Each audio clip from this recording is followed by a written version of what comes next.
That promise of federal help comes a little less than 24 hours after one of the worst mass shootings in Chicago history.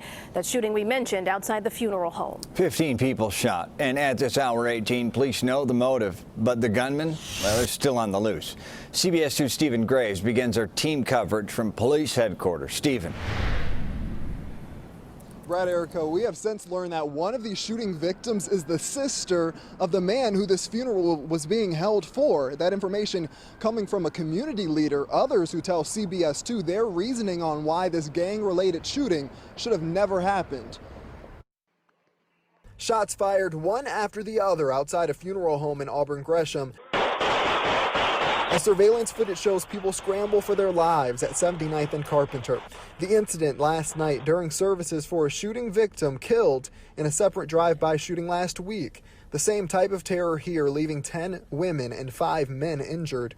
One person was just standing outside the laundromat next door. We seen a guy getting an ambulance on a stretcher, so when you started seeing stuff like that, trauma. Joseph Williams, a community activist and father, now concerned about how police responded. They were told from community members and community activists that there was a chance a shooting can possibly take place.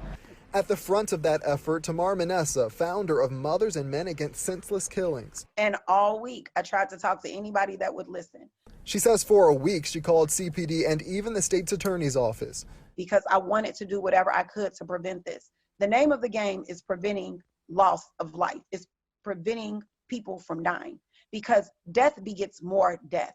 You don't want retaliation. Today, CPD's top cop defending police response, saying a plan was in place. A squad car presence, there were 2, not 1, and there was a full tactical team in the area.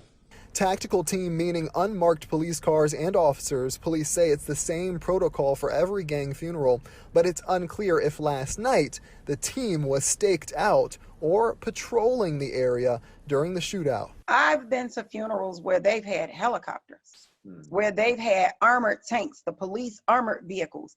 I have been to funerals, I've seen like the whole church surrounded. Now, as police ask for help in solving this, those in the community say trust works both ways. How do you ask the community to step up, to help you, to contact tip lines, to give you support, when in fact you're not really listening to the community? And tonight, police are still looking for those 2 people who fired all of those shots, including the driver of a car involved in this. We do know of at least one reward, $15,000, that goes to anyone who can lead police to bringing these people to justice. Brad? Okay, so we know 2 shooters, or at least that's what police are looking for. We heard from people who pre-warned CPD this might happen, something potentially retaliatory. But we're also hearing of some leads, some real leads, correct?